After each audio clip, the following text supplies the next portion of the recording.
Well, hello YouTube. Here we are. We have ourselves a start to a very beautiful day. It is supposed to be plus 10 Celsius. They're not calling for rain to roll in yet today. So I want to get a few things going and rolling. And yeah, welcome to our vlog. So here we go.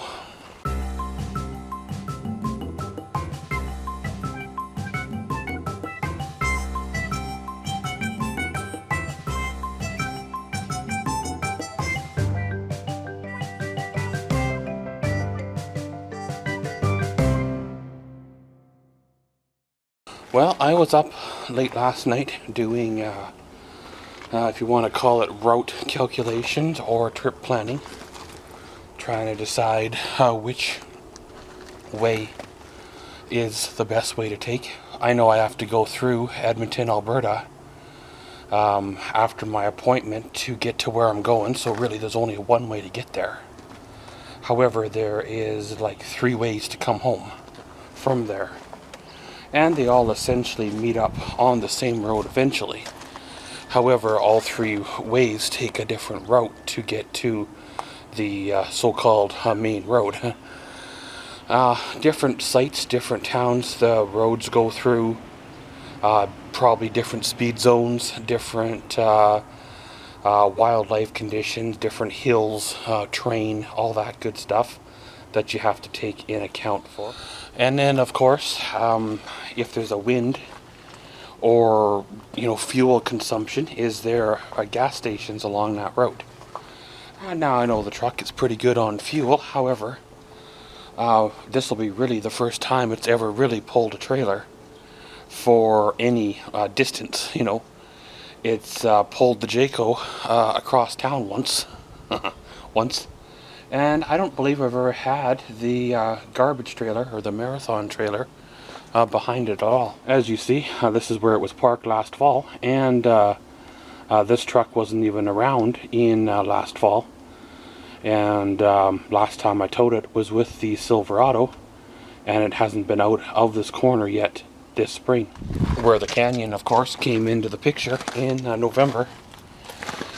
Probably toward the end of November, early December, so by then the dump was already full of snow, and I didn't really want to do a run in 40 below anyway. So this will be kind of a towing test, I guess you could say, for the Canyon series of videos. I know I wanted to do one on the 2015, however, it didn't have, or didn't come with, a trailer hitch. And basically things took a turn before I was able to put a trailer hitch on it. And I just cut the truck loose, cut the losses, and well, it is what it is. It's kind of weird. I wouldn't say that I lived myself a sheltered life, as in sheltered, but I definitely did not experience a lot of sights or a lot of things when I was younger.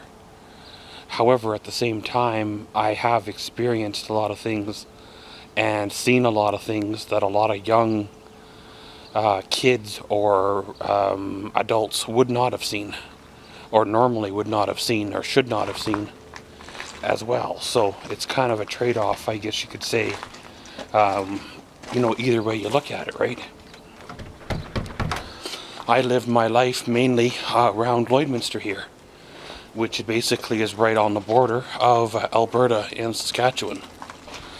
And it was 1998 or so, 97, 98, when I ventured to Calgary, and that was only for surgery for my dad.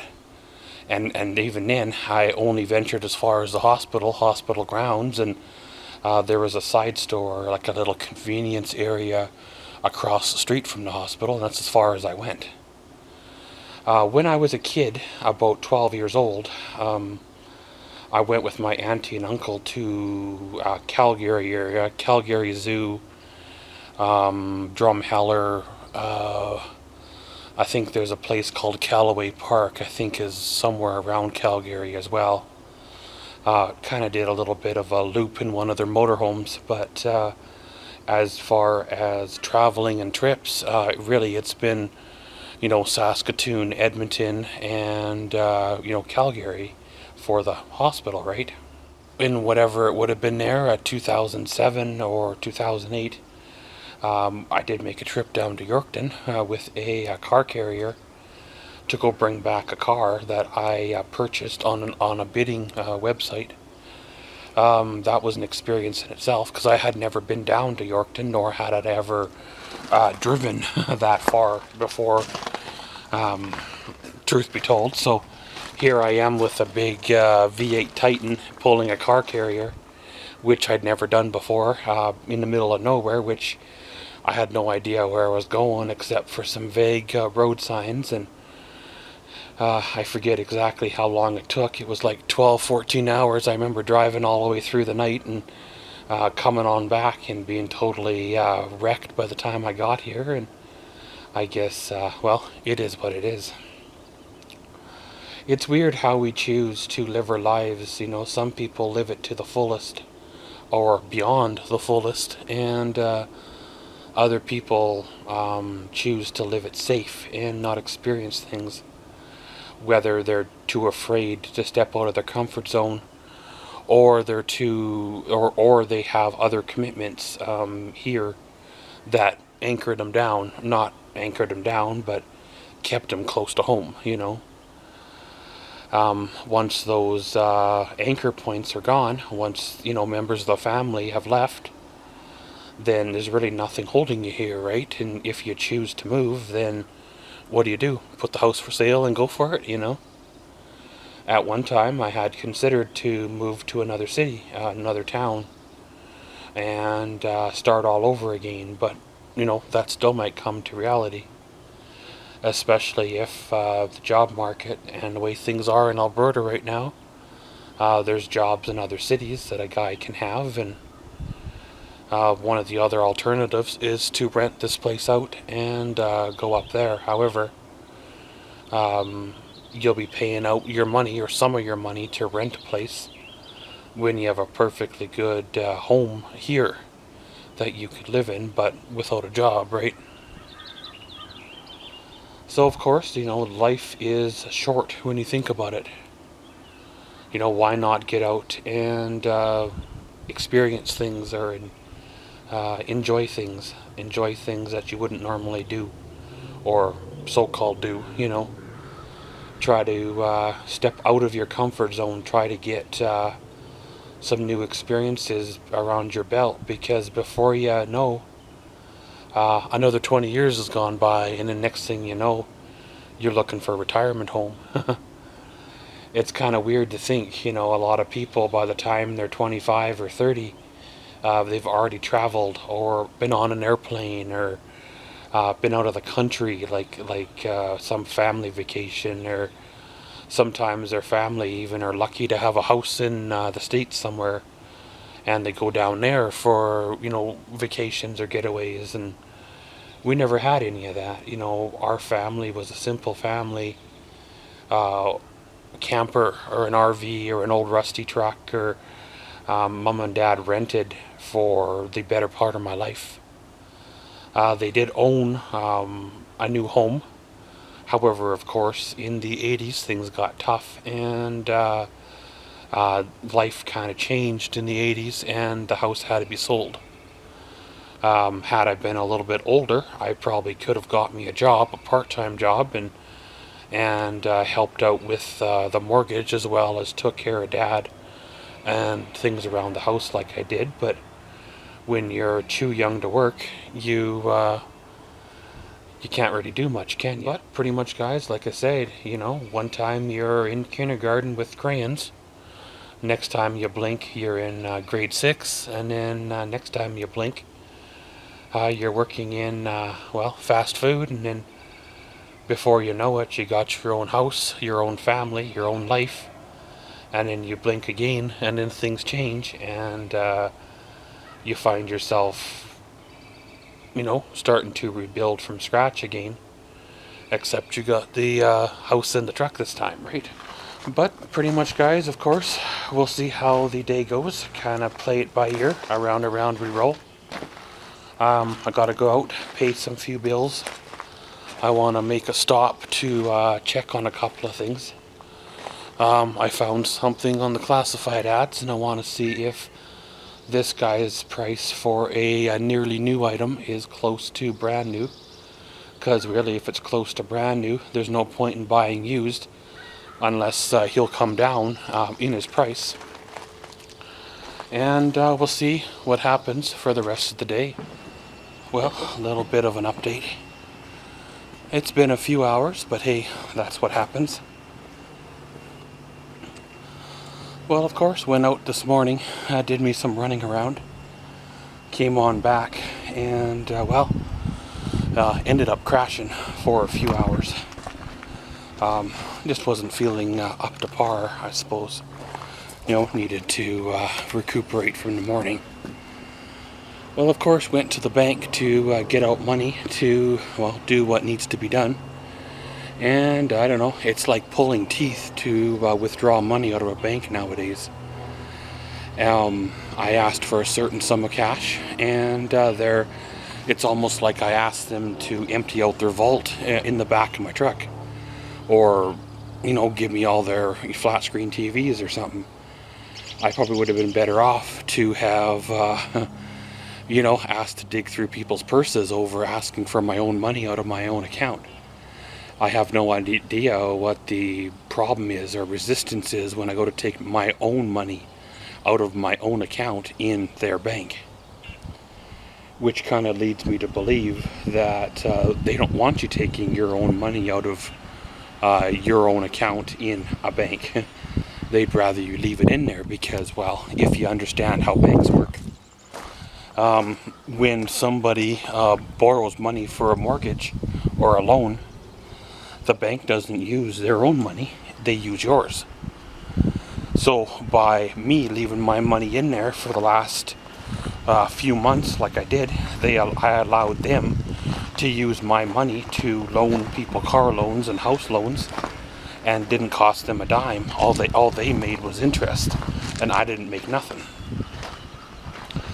Where when I take it out, they can't invest my money, or their money as they call it, into other things. It's like, really? So I said to the lady, she went and got her manager, and I said to the manager that if you guys want to do it that way, then let's close my account. And then I want the full balance of my account in cash, which of course was more than the amount that I was asking to be took out of my own account, which was my own money, by the way. And they're like, oh, well, we can do that. We can give you your money then. Well, what was the problem then? You guys didn't want to do it earlier, until I threatened to take my business to one of the 10 other banks in this town that are equally as good as the one that I currently have. All I know is I'm kind of getting fed up with banks and things like that. I understand the economy is so-called rough, or as they tell us it is. However, when somebody wants to take their own money out of their own account to go buy something, why are you trying to talk them out of it? It's their money, right? They worked for it, or they saved for it, or they whatever for it. And you're telling them that they can't take their own money out of their own account? That's basically telling me that why, you put it in here, so it's gone now, right? And it wasn't even locked into anything like a retirement bond or a savings thing or anything. It was in the perfect wide open account that I could spend it any way I wanted to, and I made sure of that. But whatever, like I said, it costs them money when I withdraw my own money out of their bank, because they can't use it now to invest it to make more money for themselves, and now they have to use their own funds instead of using mine. They're lucky I left it in there as long as I did, because most of the time when I have a project on the go, I make sure I got the money in hand ahead of time, so if and when I could go.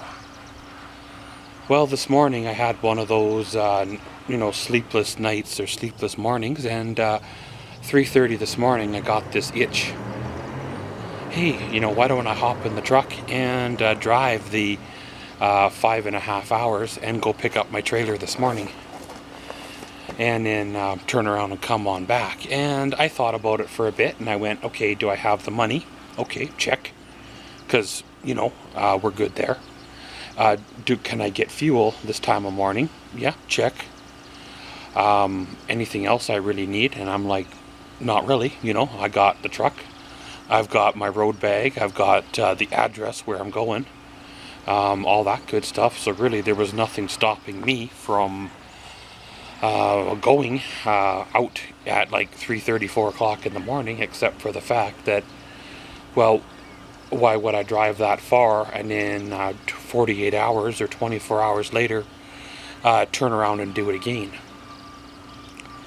Of course, I didn't have much to do today in terms of things to do, so it would have been the perfect day to have done it. But hey, that's always next week, right? The weather is supposed to break and we can get back into the garage and do a few projects.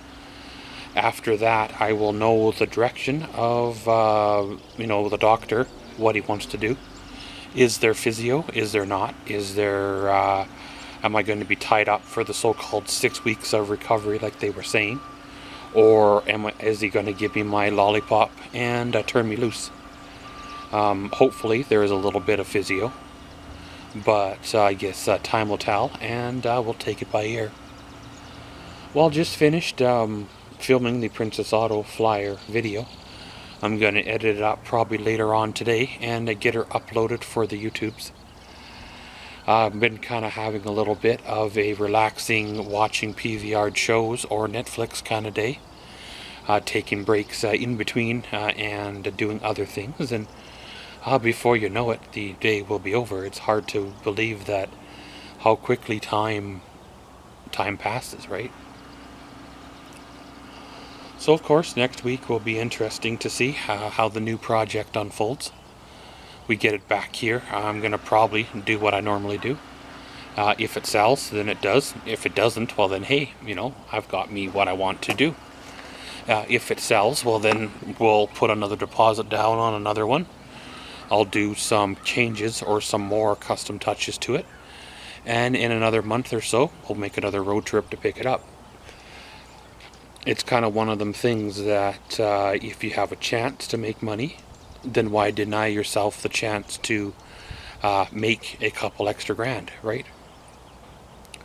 Or if it doesn't sell, like I said, end up keeping it.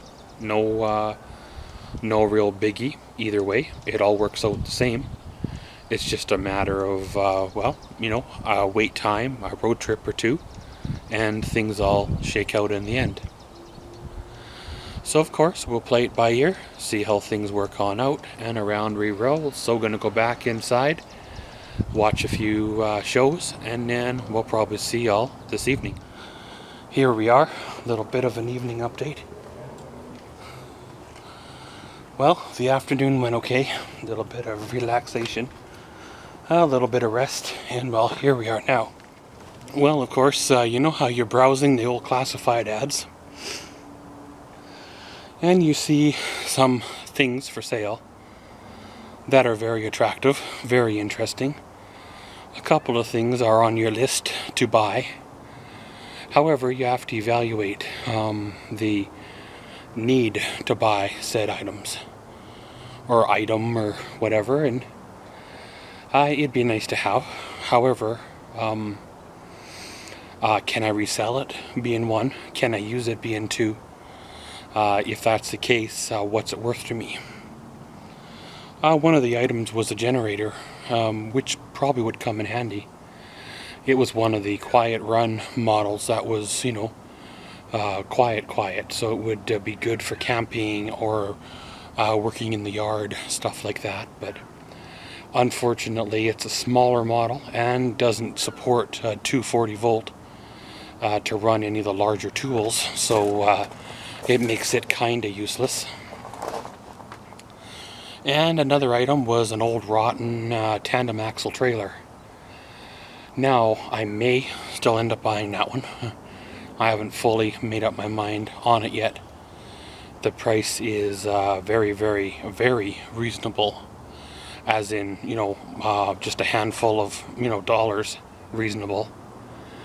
And if I could get it for less, I might even be able to take it out to storage, take some photos of it, and list it for sale without even doing anything to it but, well, hauling it across town. Or probably end up having to store it until next spring, and then doing a trailer project with it where I strip it down and make a flat deck. There always is opportunities in the fall for people to buy those kind of trailers for hunting trailers, and around the festival party season, people like those trailers to take to these big events to drink in. There is some kind of law that says that you can't have an open container in public, but you can drink in a residence, like a tent or a camper, or even a camper van, except there's a gray area there because it's considered a vehicle. So of course, if I bought it, I would probably try to aim my target buyer to be somebody like that, who is looking for a $700-800 party camper to use for the 3 festivals that are coming up here in the next 2 to 3 months. You never know, right? There is a buyer for everything, like I say. Just a matter of finding that right buyer. However, if it does not sell, what would I do with it? I want to make me a new heavier duty garbage trailer. However, with the heavier duty garbage trailer, it requires some welding and stuff, which I can do, the tack welds and stuff like that. However, I would have to pay a welding shop to do the proper welding due to the fact that, again, I don't have a proper welder, nor a power source to run the proper metal cutting or welding equipment either. So that'll bring the bill up, You can buy a pretty decent dump trailer with everything I want or need in it. Tandem axle, all that good stuff for, a few $1,000s, where I would probably be into this trailer for close to $4,000 by the time it was all said and done. By the time I shortened the frame, bought the steel, sheeted the steel, wired it, all that stuff. Again, then you want to make sure it has brakes and tires, and what if it's got a bent axle? What if the trailer brakes don't work? What if both axles are bent? Because that does happen on these older trailers. And you're still dealing with a 40-year-old frame when you're done, right? So it's kind of like the same ordeal with the old beachcomber. So, it doesn't hurt to look. The guy messaged me here, so it doesn't hurt to look. He is motivated to sell. Maybe I can get it for less than list price. Considerably less than list price. And then it's worth spending a month or 3 trying to sell it. The storage bay that I have is rented, for the next 8 months, whether I use it or not. So I might as well use it, right? And the next project that's coming this way, I'll probably end up storing it in my driveway anyway, because I want to work on it in the downtime, in between time, so that storage lot or bay that I have won't be used anyway. So you might as well stick something in there that has the potential of making a few $100s when you go to sell it. So there is plus sides and downsides, trade-offs and bonuses to everything. What are you willing to give up to get it, or what are you willing to do to get it? What happens if it doesn't sell, and all that good stuff. But probably, guys, I know it's still light out, and I was going to do one more check-in before I'm going to shut her down. However, I think I'm going to shut her down here. Today was a good day. Tomorrow is another one. I think I'm going to take a break for a day or so in the old vlogs before the big road trip. Tomorrow I got some stuff I'm wanting to do around the yard here. And then, the day after that is the big road trip. So if I get up in the morning and I'm all wide-eyed and bushy-tailed and wanting to vlog, then well, hey, I'll grab the old camera. If I get up and I don't want to, well then we'll probably see you next week when we make the road trip to the city, and then the big road trip to pick up the next project. And around we go. And as always, remember, we do have a post office box for fan mail and such. Address is down below. Send me your letter, send me your decal. And around we go. Thanks for watching Maxwell's Vlogs. Comment, subscribe, and enjoy.